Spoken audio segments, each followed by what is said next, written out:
Alimentary canal, it starts from the mouth,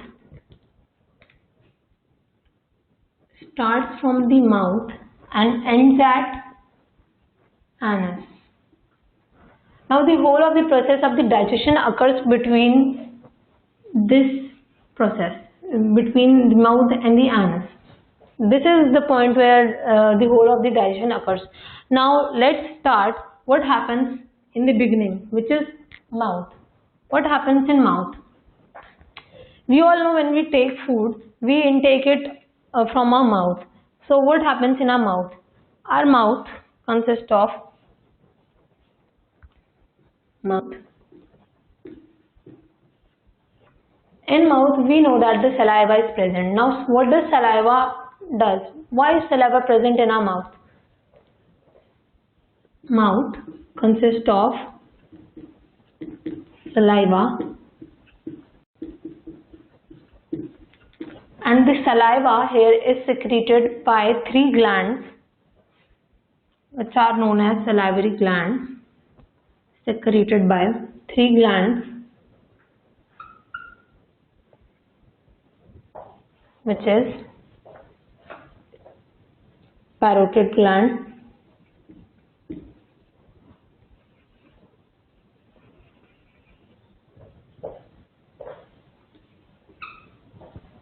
then comes sublingual gland,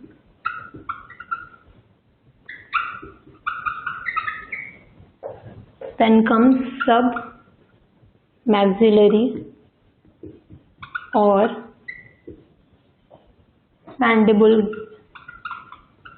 mandibular gland.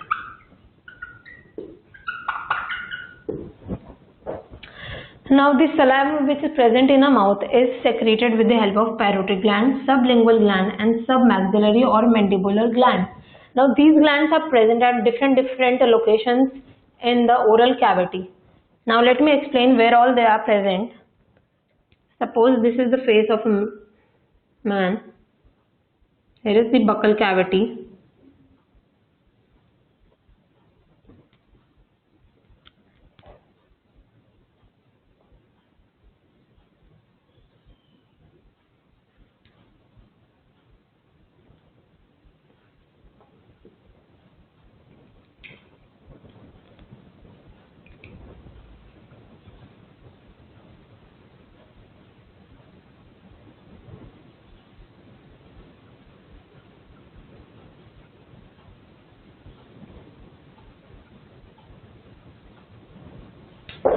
This is the location. The parotid gland is this gland which is adjacent to the ear. This one is the parotid gland, and this gland which is below the buccal cavity, which is below the tongue. This is the tongue. This is the mouth. This is the oral cavity.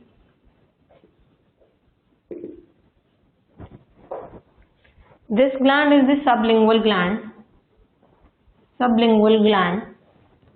And this gland which is present at the base of the mouth, which is near the chin, this gland is the last one gland, which is the submaxillary gland, maxillary or mandibular gland.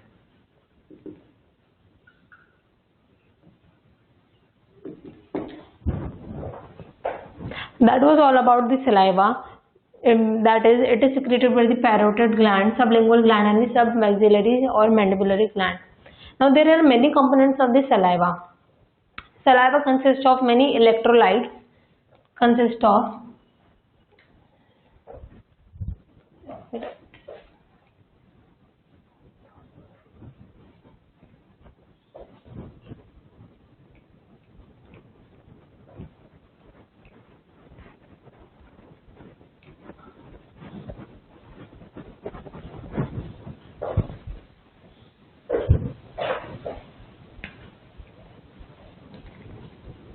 components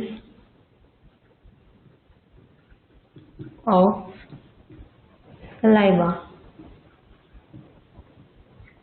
Now there are many components of the saliva. The first one is electrolyte. electrolytes.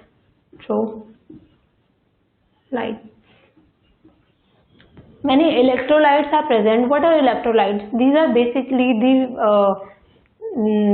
when the elements are present in their ionic form, that is when they have charge on it. Example, Na plus, that is sodium having a plus charge, then potassium, HCO.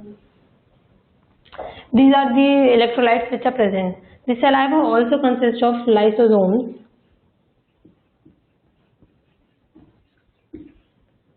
Lysosomes helps as an antibacterial in the saliva. You know that the food you eat is always not hygienic.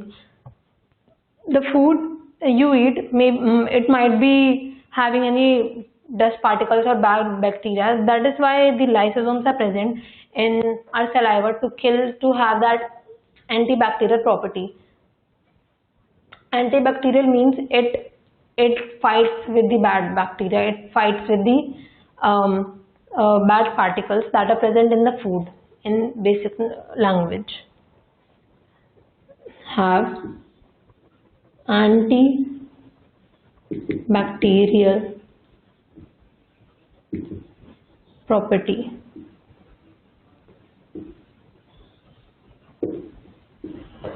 Now the third thing which saliva has, that is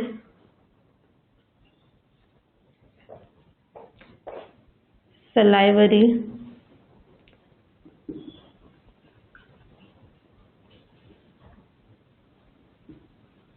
amylase. This is an enzyme which is present in the saliva. So what does salivary amylase do? What is the role of salivary amylase in the saliva? The salivary amylase, it converts starch into maltose, but not whole of the starch into maltose. You know that all the things we eat, they consist of starch. Take it rice, take it wheat in the form of roti and chapatis. So only 30% conversion is here. Only 30% conversion takes place between the starch and the maltose in the mouth itself. Now there is also one important thing which the saliva does, that is it helps in the mastification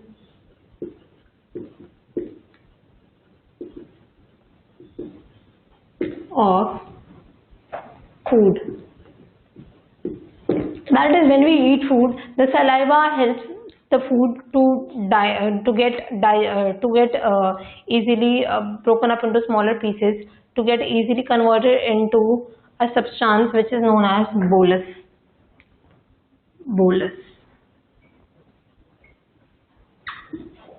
When we eat food, when we chew food, it converts into a regular a substance which consists of a regular particles of food, and which are broken down into small particles. Now these small particles together as a whole in the mouth is known as bolus.